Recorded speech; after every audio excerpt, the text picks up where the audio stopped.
إلى حضرة النبي المصطفى سيدنا ومولانا محمد صلى الله عليه وسلم. بسم الله الرحمن الرحيم. وفرقة اغتروا بقراءة القرآن فيحرمونه حرمة وربما يختمونه في اليوم والليلة مرة ولسان أحدهم يجري وقلبه يتردى في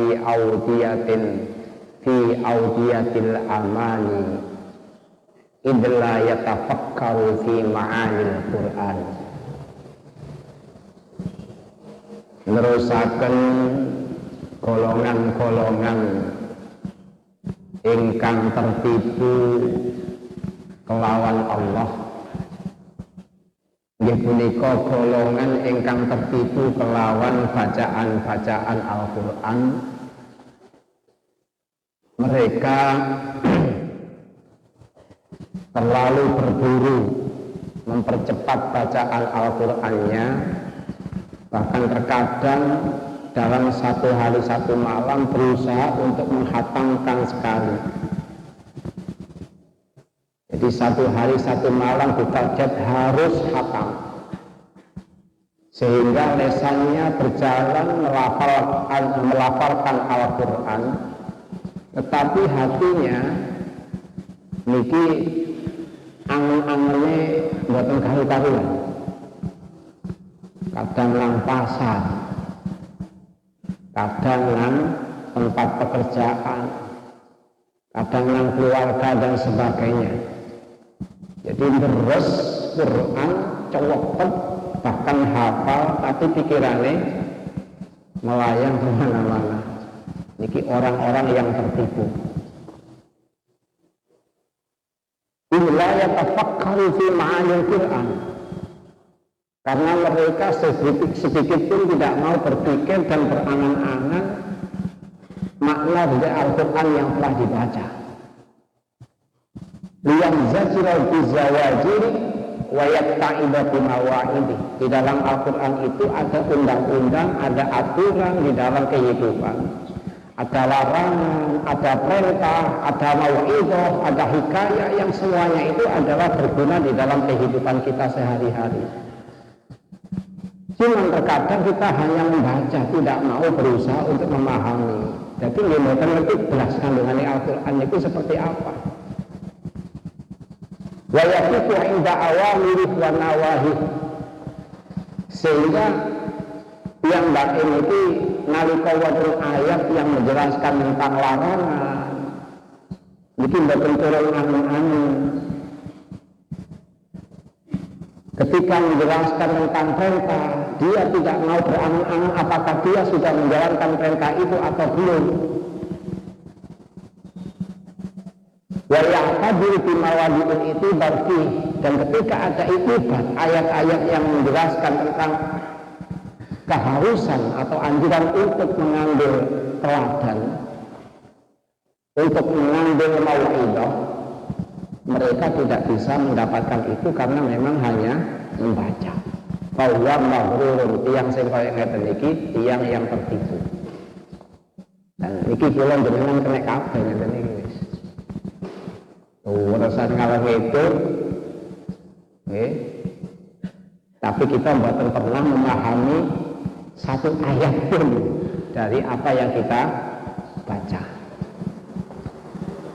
Padahal Al-Quran diturunkan adalah sebagai pedoman kehidupan kita seharian yang paling utama. Yang paling utama.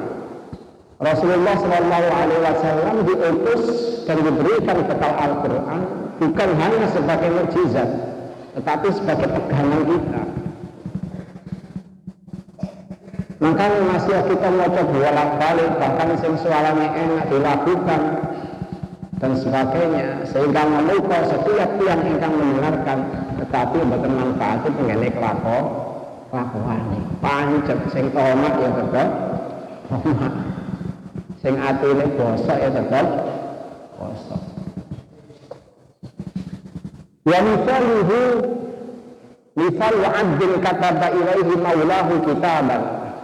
Perumpamaan tiyang sing kaya ngoten iki kaya dene tiyang bawahan diparingi undang-undang, dikirimi surat kalih atasannya, bahwa di dalam surat itu ada undang-undang, ada larangan, ada perintah, dan ada hal-hal yang lain yang penting yang harus diketahui oleh bawahan. Begitu surat dibuka, lalu dibaca berulang-ulang dan bahkan dihafal di luar kepala.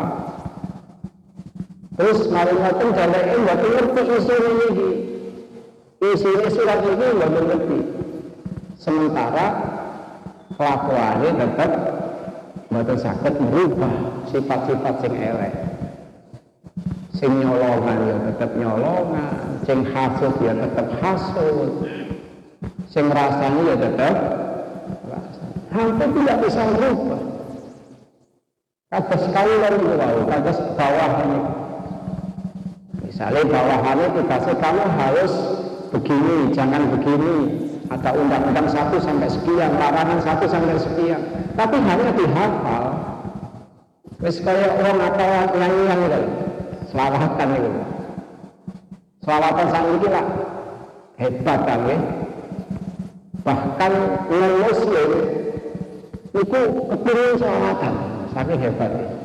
Non-muslim kepingin selawatan, kepingin belajar lagu selawat. Soalnya lagunya dewi wis gak pakai kayu, sakniki wis mulai merajalela selawat. Beberapa isi kandungan selawat ini nuturi awake dhewe, tapi berhubung tiang baik oleh nyanyi menikmati lagunya dan menikmati kandungannya, dikira itu dia berbisik, padahal dia bodoh, hanya menikmati suaranya dan situasi yang ada. Nyuwun sewu, kadang-kadang nyanyi dangdut lagu sholawat ambek joget pisan tak kurang ajar. Padahal isinya itu nuturi awake, tapi kelakuan yang buat menanggap. Dan ini orang-orang yang tertipu. Wa makna dhanna anna dzalika yawmul. Bahkan yang lebih fatal lagi kalau dia mengira Al-Quran diturunkan hanya untuk itu, hanya untuk dibaca dan dihafal, bukan untuk diamalkan. Kita mungkin mulai cilik belajar maca Quran, dari mulai membaca alif ta sampai kita bisa membaca dengan lancar. Bahkan ada usaha untuk menghafalkan. Nek tiyang rumiyin, konon tiyang rumiyin iki mboten berusaha menghafalkan, tapi saking bendinane maca sampai hafal. Saat ini mboten. Saat ini berusaha menghafal. Berusaha menghafal, tetapi kadang setiap hari lupa dari apa yang dihafal itu. Berusaha mengingat runtutan Al-Quran, tidak berusaha memiliki hati yang bagus. Nah, ini hampir setiap kita ini wis kenek lah. Orang boten kok mikir boten iki namung maca kitab, tapi kenyataannya memang seperti itu yang kita rasakan. Tilawatu innama turakun kaila yang sabar lihibdi. Ya benar memang Al-Quran memang mukjizat dan mendapatkan pahala ketika dibaca. Mendapatkan pahala ketika dibaca supaya tidak lupa dan bahkan untuk menghafal. Wahid berhubungan maknahu. Tapi sekali lagi menghafal bukan hanya terbatas pada menghafal, tapi harus mengerti maknanya. Yang selanjutnya kita amalkan kandungan dari maknanya itu. Sehingga setiap kali kita membaca, mengerti maknanya, setiap hari kita bertambah ilmunya dan kemudian mengamalkannya, maka setiap hari kita mendapatkan manfaat dari Al-Quran itu. Niku maksudnya Al-Quran sebagai pedoman kehidupan kita sehari-hari. Nggih. Niki yai sampun rawuh. Niku pun semanten ingkang kawula aturaken lan kita menika spesial kita sampun kangen kali yai saking kula gedang manggung nyuwun atur pangsani. Wallahu muwaffiq ila aqwamit thoriq. Wassalamualaikum warahmatullahi wabarakatuh.